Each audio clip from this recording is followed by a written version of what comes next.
Space Hulk, new campaign events, and a new character, plus more buffs for Chaos. Welcome back, all you wonderful Warhammer people and all you tactical tacticians out there. We are going to go through the new update patch notes here for October.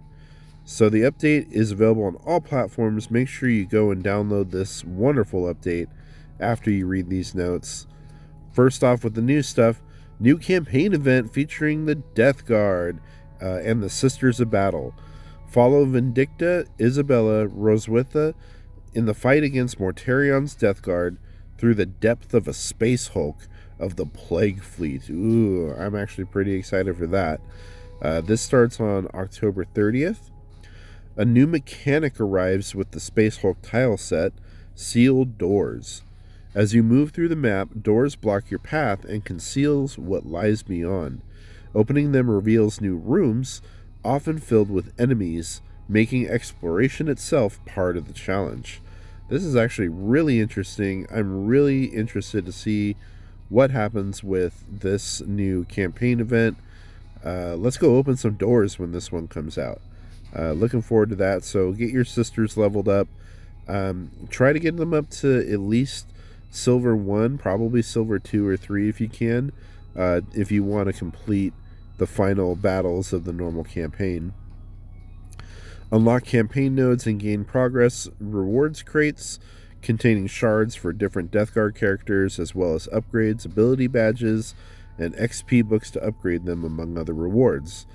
And as usual, at the start of the campaign event, once you select your campaign, you are locked into that campaign for the 2 weeks that it runs. So if you want to do the new Death Guard one, pick that one, or if you're still working on the other ones, go ahead and pick that one. But once you pick it, you are locked in. However, these are recurring events, so you'll be able to continue your campaign later. A new Battle Pass season has started, and that is for Lucian, the Blood Angel Death Company Intercessor. I love Lucian. Lucian is among my top favorite characters in this game. So if you get the chance to do this Battle Pass, I do highly recommend it. Lucian is a fantastic character. And then on top of that, starting on November 30th, the next Battle Pass season is going to be a legendary character, Marneus Calgar, for the Ultramarines. This is pretty cool. I believe this is the first legendary Battle Pass character that's ever been done.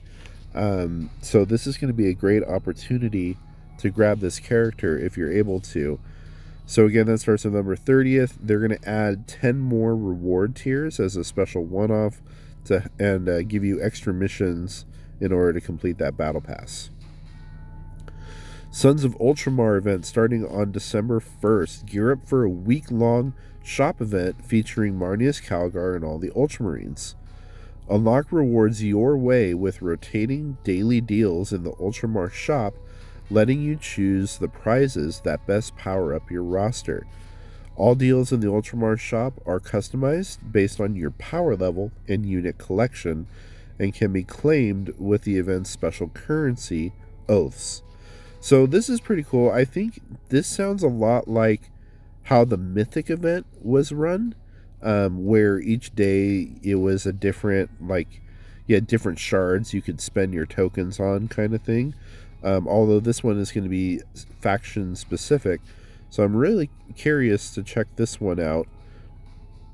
Collect oaths by completing missions, reaching the events, milestones, opening crates in tournament arena, and claiming rewards in the home screen events.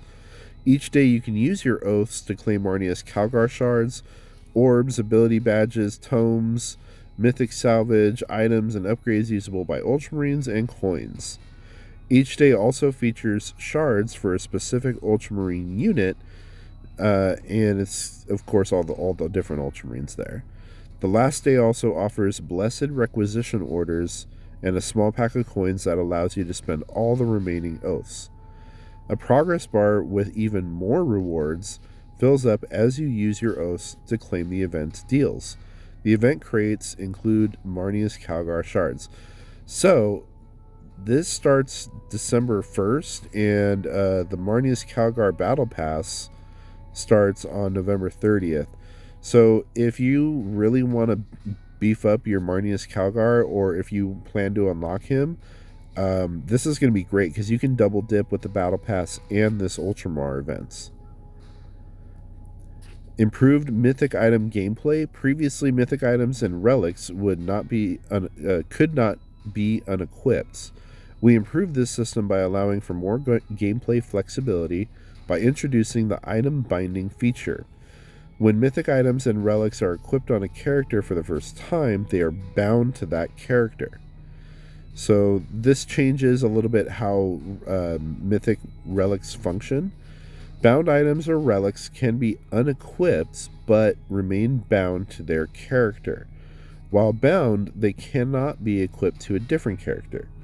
Mythic items are unbound when a relic of the same type is bound to the character.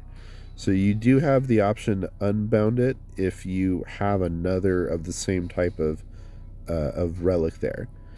Mythic items can also be unbound by binding a higher level version of the same item. Mythic items can be unbound in the Forge for a cost. Interesting. So you can unbound it through the Forge. Relics cannot be unbound. Bound items have a special icon in the inventory to show their bound status. Tapping the equipment slot of a character that has one or more bound items that are not currently equipped shows those bound items at the top of the list of items that can be equipped. With the release of 1.33, currently equipped mythic items and relics will automatically be bound to the character they are equipped to. So a little bit of a quality of life improvement there. So once you put your mythic relic on that character, you do have a way to get it off them if you want to swap it to another character. Alright, new character incoming. Tyrith Shiva Kairos of the Custodian Guard is going to be available to unlock starting November 2nd. So if you don't know, Tyrith is the other Custodian character featured in the second episode of the Tithes series on Warhammer Plus. So we got Atlakoya, the Sister of Silence, a month or two ago. She was one of the characters of the Custodian Guard in that show, in that episode of the show. And now we're going to get the other character, Tyrith, coming to Tacticus. So I'm actually pretty interested on that one. I'm curious to see what she can do. I will say the Custodes are not intriguing me all that much, specifically because they don't have any ranged characters yet, although Tyrith will have an ability where she can shoot her Guardian Spear Bolter. But it's been a lot of swords so far. So that's interesting, but I'm probably going to unlock her, but I may not take her past Silver 1 for a while. We're getting new relics coming to the game. Demon Flesh Plate can be applied to the Chaos Terminators, Rask, Toth, Maladus, and Angrax. Paragon Spear can be equipped to Tyrith. The Mal Guitar can be equipped by Magan Ra, and the Norn Crown can be equipped to the Neurothrope.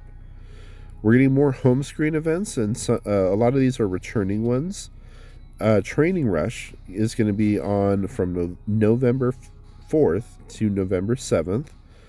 Collect points by defeating enemies in all game modes. XP collected by characters in all game modes is multiplied, so you get a chance to beef up some of your characters there.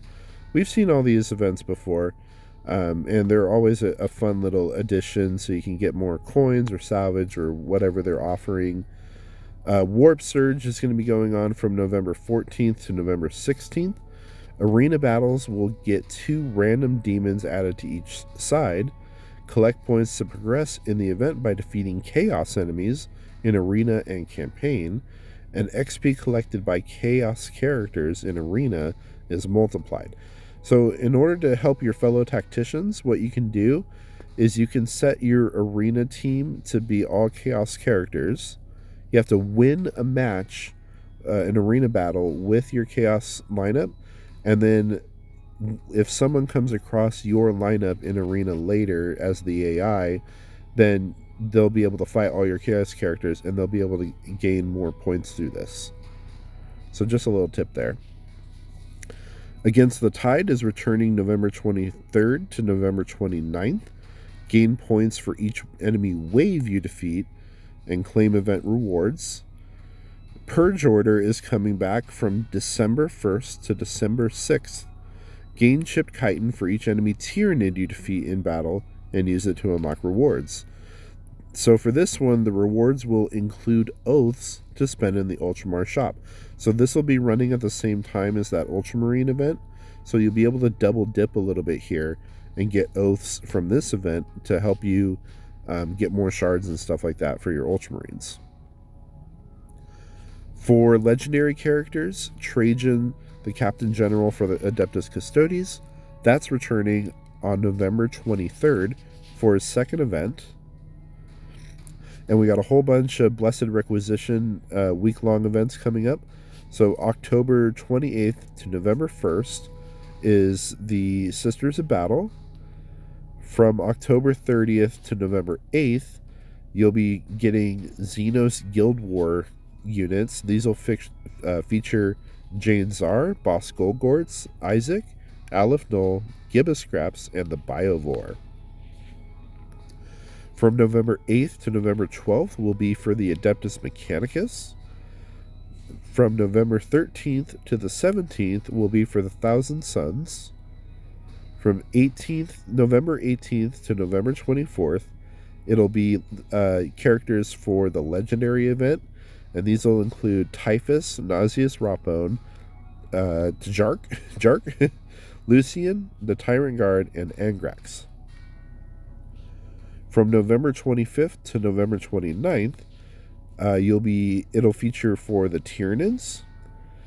And then from November 29th to December 4th, it'll feature units for Tournament Arena. This will be Saint Celestine, Judd, Pestillion, Matineo, Sword Brother Godswell, and the Forge Fiend. And moving right along, we're going to get leaderboards for Guild War leagues. So all your guilds are in different leagues now, and so they're adding a leaderboard for that. There will be a new Guild War season starting on November 8th. And there's a note here that Battlefield Level 5 now has 3 war zones with 2 uncapped mythic lineups and 3 legendary lineups. So that's pretty cool for the high-end players, the high-end guilds. I'll be honest, the last 2 Guild Wars, I found it really difficult. I don't know if they adjusted the power levels on some of the stuff, or maybe because I've been increasing my power level and fighting higher level stuff. But I was getting my butt handed to me in the last couple Guild Wars. New incursion for Machine Wars events starting on November 17th. So no new Machine of War this time around. However, you can, of course, select your Machine of War and upgrade your units there. I did unlock the Rucka Truck for the Orcs. However, I haven't used it too much. It seems like it's a very specific use kind of Machine of War, versus like I like things that are more just like direct damage kind of things, like Sanji, the battle suit. But still, it's good to see more additions to the roster, and I know people have been wanting a Necron Machine of War, so maybe we'll see a Necron one pretty soon. For Onslaught, they added 10 new tiers to each lane, up to tier 151. And then we have competitive tournament arenas coming up. On October 29th will be the Power Up Arena. On November 11th will be the Faction War Arena. And on December 3rd will be the Infested Power Ups Arena.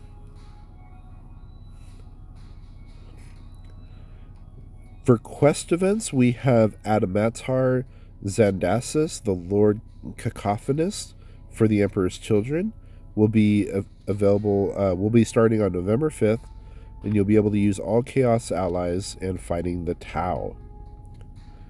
The Tyranids will get a new character event coming up for the Neurothrope, and that starts on November 26th, with Genestealers and Ultramarines as allies. Interesting. And you'll be fighting the Eldar. They added 8 new avatar frames, one for each tactician rank, unlocked as a free milestone reward in the Tacticians Club when the respective rank is reached. This I actually unlocked these the other day. They just popped up for me on my Tactician Club notifications, and I unlocked a bunch of new frames for my characters. I did unlock the Mythic frame for my character, so I've been holding on to that one. But they added some new frames that you can change up to kind of personalize your own character a little bit. All right, deals, offers, calendars, and gifts. You can now use a slider to buy a specific quantity of a shop deal when the stock is higher than 1. So when you see things like, oh, there's 3 available, you can now use a slider to purchase more than 1 if you want more than 1. This is an interesting one here. The 2x Blackstone bonus in the Tacticus browser store is now separate from the mobile one. This means players who previously received the 2x bonus for an in-game Blackstone pack purchase will receive it again when buying the same pack in the Tacticus store. So if you didn't know, when you buy a Blackstone pack, you get double the amount of Blackstone for the first time you purchase it. But once you use it on each Blackstone pack, that's it. You've used it one time and it's done. However, they've added it to where if you buy it on the browser, you can get that double bonus again for one more time. So if you buy like the 20, I think it's the $20 pack for 2,600 Blackstone, you'll get double that if you buy it on the browser again. Get ready for Season of Gifts and special offers. Enjoy our Thanksgiving offers calendar. This will be running from November 23rd to the 29th, followed by the Advent calendar for December.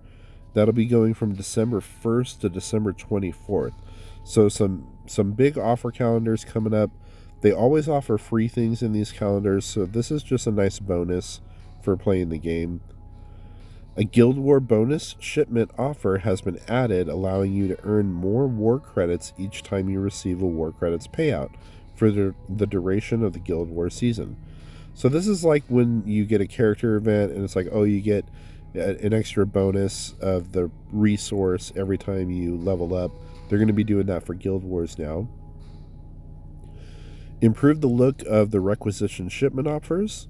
Added a wider variety of requisition shipment offers, and they also recently increased the amount of requisition orders you get in the packs, and they've effectively almost doubled the requisition orders in the packs, so you get a little more bang for your buck now if you're looking to purchase requisition orders.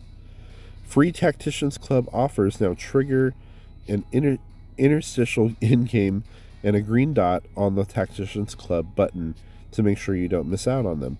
So that's what I was mentioning earlier with the frames for your characters.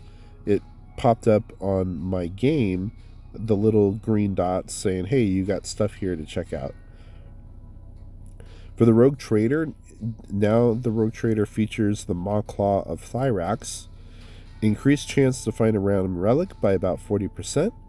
Relics can be equipped by multiple characters appear only twice as often as unique ones, not depending anymore on how many characters can equip it. Added Demon Flesh Plate, Paragon Spear, Mao Guitar, and Norn Crown to the list. Powder Mine will replace Mephiston as the feature character starting from the 30th of November. Warshop character rotations for the 30th of November. Mephiston and Carrion enter the shop as always featured characters. Typhus leaves the shop. He is available in the Death Guard campaign event. Ragnar moves to a rotating slot, available Wednesdays and Saturdays. Titus moves to a rotating slot, available Thursdays instead of Njal, and Saturdays instead of Asmodee. Guild Raid shop characters rotation from 30th of November. Postilion and Herodias leave the shop as they are available in the Death Guard campaign. Holland and Isaac replace them in the same slots. All right, balancing. So we're gonna see a bunch of buffs to chaos characters here, which is really cool. They're continuing on with the Black Legion buffs, as well as there's going to be some Death Guard here. The Putrid Explosion trait now deals toxic damage instead of direct damage. Malladus had his armor increased by about 22%. His Haze of Corruption passive ability now deals toxic damage instead of power damage. Haze of Corruption damage increased by about 100%. For Pastilian, they removed the Explode trait and instead added the Putrid Explosion trait. For Abaddon, the Talon of Horus relic has increased its damage by about 76%. For Malgan Ra, his health is increased by about 27%, armor increased by about 83%. Active ability has been renamed to Harvester of Souls. Harvester of Souls now deals the same amount of damage to other affected units as it deals to the initial target. Harvester of Souls damage has been increased by about 25%. Angrax has had his damage increased by about 58%. His Bringer of Despair active ability minimum damage increased by about 40%, and max damage increased by 28%. Hateful Assault passive ability no longer grants extra damage when Angrax charges an enemy. Hateful Assault damage reduced by about 33%. Hateful Assault now deals 2 times power damage instead of 1 times power damage. For the Traitor Guardsman NPC, they removed the Let the Galaxy Burn trait. That's that hex effect that happens when they do attacks. So now the Traitor Guardsmen don't do that anymore. But instead, they added the ability Crazed Focus, which deals extra damage to enemies on hex effects. For improvements, Adamatar can now equip the Intoxicating Elixir Relic, adjusted some guild raids maps, so they added bridges for the Magnus map, adjusted the boss start for Mortarion, adjusted the elevation for 2 hexes in Mortarion map, and adjusted the elevation for some hexes and moved position of healing hexes in the Avatar Arcane map. Judd and Mephiston will no longer use their active ability in their first turn when controlled by the AI. AI-controlled units will now try to avoid hexes that will be bombarded before the start of their next turn in arena or tournament arena. Improved shield behavior. Shields stack with each other unless otherwise specified. This applies for shields that come from the same source as an existing shield, as well as shields that come from a different source. When a unit with multiple shields would take damage, the oldest shield absorbs this damage. So it would be interesting to see how this improves blocking in the game, especially with characters like Bellator, who's got the double shield, and not Bellator, but Barrakiel, who has the double shield ability and also his block ability. It'd be interesting to see how much more damage he can block. Applying an active ability refresh to a unit that has an active ability that can be used multiple times per battle with a cooldown now resets the cooldown of that ability so it can be used in the same turn. So, for instance, when you're playing Survival and you grab the power-up that resets your active ability, if you're using Barrakiel or one of the Custodians with a cooldown, it just resets the cooldown so you can go ahead and use it on that same turn that you picked it up. Added a unit effect visual for chaos units that are affected by the Despoiled Ground damage buff. The Herald of the Apocalypse effect is no longer consumed if the unit that has it is damaged by fire or Despoiled Ground hex. And there's going to be a bunch of bug fixes here. They fixed some incorrect interactions with Synaptic Backlash for the Tervagon guild boss. When Termagants now take damage from the ability, it no longer counts as being attacked by the unit that attacked the Tervagon. Fix an issue where units that are defeated and revived at the start of their turn cannot take an action in that turn. So, for instance, if you had Incisus next to one of your Imperial guys and that Imperial guy died to fire hex at the beginning of their turn and insists this revives them, they can now use their abilities. Before, apparently, that was, or cannot take action. Apparently, that was an issue before. Fix Lucius' passive ability, Armor of Shrieking Souls. Resurrecting Lucius after the battle should have ended from bombardment. So that affects like the arena, the new bombardment effect in arena. Fixed Archimedos, summoning Bloodletters when defeating a drone that triggered Savior protocols, and the original attack was a ranged attack. Fixed Pattermind, not summoning a Pure Strain Gene Stealer when his active ability, Might from Below, defeats an adjacent drone that triggered Savior protocols. Fixed Nova Charge with the Riptide Battlesuit and the Wrath of Cain Unleashed and Zinch's Firestorm, dealing more damage than intended to Galatian. Fixed abilities being shown with a wrong classification if a unit has 3 or more abilities. Fix some cases where Isabella would restore health to units that are damaged by Mephiston's passive ability. Fix the Talon of Horus relic ability not counting as a melee attack in some cases. And then fix the Fury of the Ancients incorrectly triggering after Mephiston's normal attack when he uses his active ability, the Quickening. So cool. A couple of fixes there, some good improvements, a lot of shop offers coming up, as well as that Ultramarines event. We got the Marnius Calgar Legendary Battle Pass coming up next month, which is really cool. A new character and a new campaign event. And then on top of that, Space Hulk just started and is going on right now. And I'm going to jump into that and start playing that because I'm really excited for Space Hulk. I love Space Hulk.